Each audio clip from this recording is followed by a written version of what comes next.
नमस्कार, मैं हेमंत और आप पॉलिटिक्स देख रहे हैं। महाराष्ट्र की सरकार ने मुसलमानों के लिए तय किए गए 5% रिजर्वेशन को खत्म करने का फैसला कर लिया है। इस फैसले को समझना थोड़ा सा जटिल है। हम ओबीसी, एससी, एसटी को मिलने वाले आरक्षण को समझते हैं, उनका सामाजिक पिछड़ापन जानते हैं, लेकिन मुसलमानों को रिजर्वेशन कैसे मिलता है ये बहुत लोग नहीं समझ पाते। कुछ इसे धर्म के आधार पर मिलने वाला आरक्षण बताकर इसका विरोध करते हैं और कुछ जान करके हैरान हो रहे हैं कि क्या मुसलमानों को भी आरक्षण मिल रहा है। तो क्या है मुसलमानों का आरक्षण, इन्हें आरक्षण कब दिया गया था, आइए अच्छे से जानते हैं, समझते हैं। 1980 की मंडल कमीशन की रिपोर्ट और बाद में 1992 में सुप्रीम कोर्ट के इंदिरा साहनी केस के फैसले ने साफ साफ कह दिया था कि आरक्षण का आधार धर्म नहीं होगा बल्कि पिछड़ापन होगा।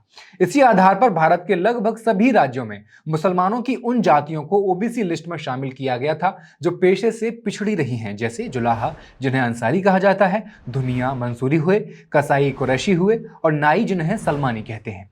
ऐसी ही कुछ जातियों को चिन्हित किया गया और उन्हें ओबीसी रिजर्वेशन दे दिया गया।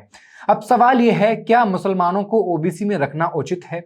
आप जब मुसलमानों के किसी मोहल्ले से होकर या किसी गली से होकर उनकी गुजरते हैं तो आपको पूरे शहर और गांव से अलग उनका इलाका लगता होगा। आपको गंदगी दिख जाती होगी तो आप नाक बंद कर लेते होंगे। आप उनके घर के बाहर मुर्गियां देखते होंगे, बकरियां देखते होंगे, कूड़ा देखते होंगे। अगर आप दिल्ली में हैं तो पुरानी दिल्ली जामा मस्जिद का रुख कीजिए, आपको मुसलमानों का पिछड़ापन और उनकी गरीबी का अंदाजा हो जाएगा। यह अंदाजा इस देश के एक तरह की सोच वाले लोगों को है जो आज सत्ता में काबिज भी हैं। इन्हें मुसलमानों के पिछड़ेपन और उनकी गरीबी का समाधान सिर्फ एक दिखाई देता है और वो है एक्सकल्शन, एक्सोडस, यानी मुसलमानों का पलायन।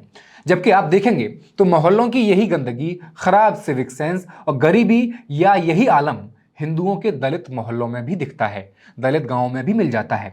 तो क्या इस सफाई अभियान में इनके बाद दलितों का नंबर आएगा, एक्सोडस का, पलायन का, या फिर दलित हो या मुसलमान हो, इनके पिछड़ेपन को, इनकी गरीबी को अच्छी शिक्षा और बुनियादी चीजों की उपलब्धता से ही खत्म किया जा सकता है? आपका क्या सोचना है, कमेंट करके बताएं। दरअसल यही एकमात्र तरीका है, लेकिन गरीबी और पिछड़ापन खत्म हो जाएगा तो राजनीति भी खत्म हो जाएगी। फिर कौन 5 किलो राशन में आपको वोट दे देगा, फिर कौन 100-200 में आपकी रैली में आ जाएगा, भीड़ बढ़ाएगा, और कौन 10-10 हजार रुपए में बिक जाएगा, आपको वोट दे देगा। पूरी सब्जी में, पौआ, शराब की अद्दी में आपको वोट दे देगा। ऐसे लोग फिर नहीं रहेंगे, सब पढ़ लिख जाएंगे तो सरकार से हिसाब मांगने लगेंगे। इसलिए आरक्षण की बहस की जाती है, कहीं भी ठीक से इसे लागू नहीं किया जाता। आप 2011 सेंसस देखेंगे तो मुसलमान का पिछड़ापन आपको नजर आ जाएगा। सारे मजहबों में मुसलमानों का लिटरेसी रेट सबसे कम है, लगभग 68.5% का है। हैरानी की बात यह है कि ये रेट जो है वो हिंदुओं, ईसाइयों और सिखों, इन सब के मुकाबले सबसे कम है। यहाँ गौर करने वाली बात यह भी है कि मुस्लिम महिलाओं की साक्षरता दर तो और भी ज्यादा चिंताजनक है। हालांकि 2001 से 2011 के बीच इसमें सुधार जरूर हुआ, लेकिन वो रफ्तार इतनी धीमी थी कि बाकी समुदाय उनसे काफी आगे निकल गए। डिग्री कॉलेज और हायर एजुकेशन तक पहुंचते पहुंचते तो ये साफ हो जाता है कि ये जो ग्राफ है ये और तेजी से गिर रहा है। इसका सीधा असर उनकी नौकरियों और कमाई पर पड़ता है। अगर इनकम की हम बात करें तो एनएसएसओ के 68वें राउंड और सच्चर कमेटी की रिपोर्ट्स ये बताती है कि बाकी समुदायों के मुकाबले मुसलमानों की इनकम सबसे कम थी। सच्चर कमेटी ने बताया कि बड़ी बड़ी सरकारी नौकरियों में इनकी मौजूदगी महज 3 से 4 और 5% के बीच सिमटी हुई है। करीब 50% से ज्यादा मुसलमान छोटे मोटे कारोबार, दस्तकारी या मजदूरी जैसे स्वरोजगार में लगे हुए हैं, जिसका नाम लेकर के हमारे प्रधानमंत्री उनका मजाक भी बनाते हैं। तो मेरे मुसलमान नौजवानों को साइकिल के पंक्चर बना करके जिंदगी नहीं गुजारनी पड़ती। मुसलमानों में कुछ जातियों को जिन्हें पिछड़े की कैटेगरी में रखा गया था, उन्हें 27% ओबीसी कोटे में हिस्सा मिलता है। सच्चर कमेटी की 2006 की रिपोर्ट के मुताबिक देश के लगभग 40% मुसलमान ओबीसी कैटेगरी में आते भी हैं। लेकिन सवाल यही है, क्या मुसलमान जिनकी तादाद देश में 15% से ज्यादा है, उन्हें ओबीसी की हजारों, सैकड़ों, हजारों जातियों में रख करके उनका भला क्या हो जाएगा? कुछ राज्यों ने इस पर सोच विचार किया, क्यों ना पूरे मुसलमान समुदाय को ही एक पिछड़ा वर्ग घोषित कर दिया जाए, क्योंकि लगभग सभी मुसलमानों की स्थिति खराब बनी हुई है, जो कि सामाजिक तराजू पर खराब ही दिखती है, कमजोर दिखती है। तो आंध्र प्रदेश सरकार ने 2004-05 में मुस्लिमों को 4 से 5% अलग से आरक्षण देने की बहस शुरू की, लेकिन मामला कोर्ट में जाकर फंस गया। सुप्रीम कोर्ट और हाई कोर्ट्स का रुख हमेशा से सख्त रहा है कि आप सिर्फ धर्म को आधार बनाकर आरक्षण नहीं दे सकते, क्योंकि यह संविधान के अनुच्छेद 15 और 16 का उल्लंघन माना जाता है। जब आंध्र प्रदेश सरकार का मामला हुआ तो बाकी राज्यों ने भी इससे सीख ली, जैसे कर्नाटका और केरल मॉडल की अगर हम बात करें तो कर्नाटका में लंबे समय तक मुस्लिमों को 2B कैटेगरी के तहत 4% आरक्षण मिलता रहा है। यहां इन्हें ओबीसी लिस्ट के एक हिस्से यानी ओबीसी की सब कैटेगरी बनाकर उसमें रख दिया गया। कर्नाटक में मुसलमानों को 2B कैटेगरी के तहत रखा गया है। इसकी भी अपनी एक कहानी यह है कि यह कोई आज की बात तो है नहीं, बल्कि करीब 3 दशक पहले की बात है। 1994 में HD देवेगौड़ा की सरकार के वक्त इसे लागू किया गया था। तब से लेकर के अब तक कर्नाटक के मुसलमानों को ओबीसी रिजर्वेशन के अंदर 4% का रिजर्वेशन और मिलता है, लेकिन इसे छीनने की कई कोशिशें की जाती रही हैं। मार्च 2023 में ऐसा किया गया था। विधानसभा चुनाव से ठीक पहले उस वक्त की बीजेपी सरकार ने 4% मुस्लिम कोटे को पूरी तरीके से खत्म कर दिया। सरकार ने उस 4% कोटे को बांट करके 2% लिंगायत और वोक्कालिगा समुदायों को देने का ऐलान कर दिया था, जिसे भाजपा अपना वोट बैंक बनाने की कोशिश करती है। यह दावा भी करती है कि उसका वोट बैंक है। और मुस्लिमों को EWS में डाल दिया गया था कर्नाटका में, जहां उन्हें अब सवर्णों के साथ मुकाबला करना पड़ता। मामला सुप्रीम कोर्ट पहुंचा। जोसेफ और जस्टिस BV नागरत्न की बेंच ने कहा कि सरकार का फैसला पहली नज़र में त्रुटिपूर्ण है, फ्लॉड है और हड़बड़ी में लिया गया लगता है। जब दशकों से ये कोटा चल रहा है, रिजर्वेशन चल रहा है, इसके पीछे बख्शी कमीशन या चिन्नप्पा रेड्डी कमीशन जैसी रिपोर्टों का आधार भी था, तो उसे बिना किसी नए ठोस डेटा के रातों रात कैसे हटाया जा सकता है, ये सुप्रीम कोर्ट ने भी बोला। सुप्रीम कोर्ट ने उस वक्त सरकार के फैसले पर रोक लगा दी और कानूनी तौर पर कर्नाटक में 2B कैटेगरी के तहत 4% मुस्लिम आरक्षण फिलहाल बहाल कर दिया गया है और मिल रहा है लोगों को। हालांकि इस पर अंतिम फैसला अभी भी आना बाकी है। तो सिर्फ ओबीसी में रिजर्वेशन मिलने से मुसलमानों का विकास क्या संभव हो सकता था? इस सवाल का जवाब कर्नाटका जैसे राज्यों ने अलग से सब कैटेगरी बनाते हुए दिया कि नहीं हो सकता भाई। इसके अलावा रंगनाथ मिश्रा कमीशन ने 2007 में सिफारिश की कि मुस्लिमों को 10% और बाकी अल्पसंख्यकों को 5% आरक्षण मिलना चाहिए।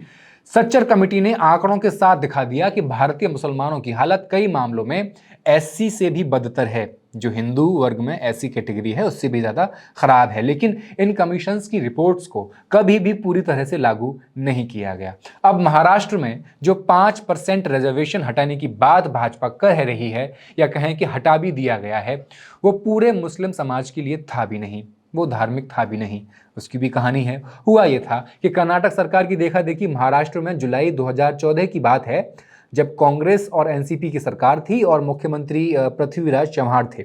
विधानसभा चुनाव से ठीक पहले, कुछ महीने पहले, महाराष्ट्र सरकार ने एक अध्यादेश जारी किया जिसमें मराठा समुदायों को 16% और मुस्लिम समुदाय को लगभग, यानी मुस्लिम समुदाय की लगभग 50 पिछड़ी जातियों को 5% आरक्षण देने का फैसला किया था। एक अलग कैटेगरी बनाई गई, विशेष पिछड़ा वर्ग A यानी SBCA। इस कैटेगरी में मुस्लिमों को रख दिया गया था कर्नाटका की तरह से, लेकिन इसे बॉम्बे हाई कोर्ट में चुनौती दे दी गई। नवंबर 2014 में कोर्ट ने मराठा आरक्षण और नौकरियों में मुस्लिम आरक्षण दोनों पर रोक लगा दी, लेकिन एक बात भी कही, मुस्लिम समुदाय शैक्षणिक रूप से बहुत पिछड़ा है, इसलिए उन्हें सरकारी और एडेड स्कूल कॉलेजेस में 5% आरक्षण मिलना चाहिए, यानी नौकरियों का आरक्षण हटा दिया। असली खेल यहीं से शुरू हुआ। अध्यादेश की उम्र सिर्फ 6 महीने होती है। उसे कानून बनाने के लिए विधानसभा में पास करना जरूरी होता है 6 महीने के भीतर। 2014 के आखिर में राज्य में सत्ता बदली और बीजेपी शिवसेना की सरकार आ गई। सीएम बने देवेंद्र फडणवीस और नई सरकार ने मराठा आरक्षण के लिए खूब कानूनी लड़ाई लड़ी, लेकिन मुस्लिम आरक्षण वाले अध्यादेश को विधानसभा में पेश ही नहीं किया। दिसंबर 2014 में वो अध्यादेश अपने आप लैप्स हो गया, यानी खत्म हो गया, क्योंकि 6 महीने का वक्त बीत चुका था। अब क्या हो रहा है इस मामले में? 2014 में अध्यादेश खत्म होने के बावजूद कागजों पर पुराने सर्कुलर और सर्टिफिकेट जारी करने की प्रक्रिया पूरी तरह खत्म नहीं हुई थी। अब फरवरी 2026 में मौजूदा महायुति सरकार ने एक नया सरकारी प्रस्ताव जारी करके उस 2014 वाले पुराने आदेश को आधिकारिक तौर पर पूरी तरह से रद्द कर दिया है। सरकार का तर्क यह है कि जब कानून ही अस्तित्व में नहीं आया तो उसके नाम पर चल रहा पुराना प्रशासनिक आदेश क्या काम कर रहा। असल में ये रिजर्वेशन उन लोगों के लिए था जो मुस्लिम समुदाय के भीतर सोशली और एजुकेशनली बैकवर्ड हैं, यानी सामाजिक और शैक्षिक रूप से पिछड़े हुए हैं। अगर रिजर्वेशन का असली काम उस स्ट्रक्चरल इनजस्टिस यानी समाज के ढांचे में मौजूद नाइंसाफी को सुधारना ही है, तो ये फायदा मुसलमानों और बाकी धर्मों के उन लोगों को भी मिलना चाहिए जो जातिगत भेदभाव और असली पिछड़ेपन के शिकार हैं। लेकिन याद रहे, इसका आधार मजहबी पहचान नहीं बल्कि जातिगत सीढ़ी और मापने लायक पिछड़ापन होना चाहिए। किसी का सिर्फ मुसलमान या ईसाई होना यह साबित नहीं करता कि वो गरीब या लाचार है, बल्कि समाज में उसकी जगह क्या है ये तय करता है कि उसे मदद की जरूरत है या नहीं। और मुसलमानों को मदद की जरूरत है। अगर हम गहराई में जाकर देखें तो मुस्लिम समुदाय के भीतर पसमानदा मुस्लिम एक ऐसा हिस्सा है जिसकी कहानी बहुत दर्दनाक है। पसमानदा शब्द का मतलब ही है वो लोग जो पीछे छूट गए, उन्हें कुचला गया, वो लोग जिनके साथ समाज में भेदभाव हुआ। ये मुस्लिम समाज का लगभग 85% हिस्सा होता है, जिसमें मुख्य रूप से अजलफ और अरजाल जैसी बिरादरियां शामिल होती हैं। लेकिन वक्फ बोर्ड, बड़ी मजहबी संस्थाओं और राजनीतिक नेतृत्व में 90% से ज्यादा कब्जा अशराफ जैसी ऊंची जातियों का है। द इंडियन एक्सप्रेस की एक रिपोर्ट के मुताबिक बीजेपी के वरिष्ठ नेताओं और ओबीसी मोर्चा के अध्यक्ष के लक्ष्मण ने यह स्पष्ट कर दिया है अब कि मंडल कमीशन की सिफारिशों के आधार पर जो मुस्लिम समुदाय पहले से ही केंद्रीय और राज्य की ओबीसी सूचियों में शामिल थे या जिन्हें ओबीसी गिना जाता था, उन्हें इस जनगणना में भी, जो जाति की जनगणना होने वाली है उसमें भी उनको ओबीसी ही गिना जाएगा। अब सवाल यह है कि अरजाल जो दलित मुस्लिम हैं, जिनकी स्थिति एससी से भी खराब है, क्या सरकार उन्हें अनुच्छेद 341 के तहत एससी का दर्जा देने की हिम्मत दिखाएगी या फिर यह सिर्फ चुनाव से पहले ओबीसी का नया वोट बैंक तैयार करने की कवायद भर है? अली अनवर ने जब अपनी किताब मसावात की जंग लिखी तो उन्होंने पसमानदा समुदाय की जिंदगी को दुनिया के सामने रखा, जो पेशे से ठीक वैसे ही थे जैसे हिंदू समाज में दलित और अति पिछड़े, जैसे बुनकर, धोबी, हजाम, नाई, सफाई कर्मचारी और नट। उन्होंने साबित किया था कि मजहब बदले जाने से इन पेशों से जुड़ी सामाजिक जिल्लत और गरीबी नहीं बदली है। जैसे ही ये किताब आई और पसमानदा मूवमेंट ने रफ्तार पकड़ी, मुस्लिम समाज के अशराफ ने इसका हिंसक विरोध कर दिया। उनका तर्क ये था कि हमारा धर्म तो बराबरी सिखाता है, इसलिए हमारे यहाँ कोई भेदभाव या जातिवाद हो ही नहीं सकता। असल में ये वो लोग हैं जिन्होंने सदियों पहले हिंदू धर्म के दलित और पिछड़ी जातियों से इस्लाम कबूल किया था। ये जो पसमानदा हैं वो उस ऊंच नीच और छुआछूत के चंगुल से निकलना चाहते थे जो उन्हें हिंदू समाज में झेलनी पड़ रही थी।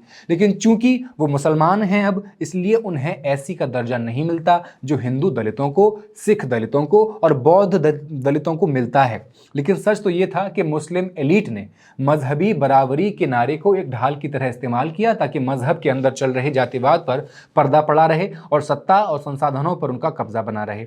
आप क्या सोचते हैं? क्या मुसलमानों को अलग से सब कैटेगरीज बना करके आरक्षण मिलना चाहिए? क्या पसमानदा मुसलमानों को भी ऐसी कैटेगरी में डाल देना चाहिए? क्या आरक्षण की सीमा को भी 60% से बढ़ा देना चाहिए? कमेंट में लिखकर बताइए और मॉलिटिक्स को सब्सक्राइब कर दीजिए। बहुत बहुत शुक्रिया।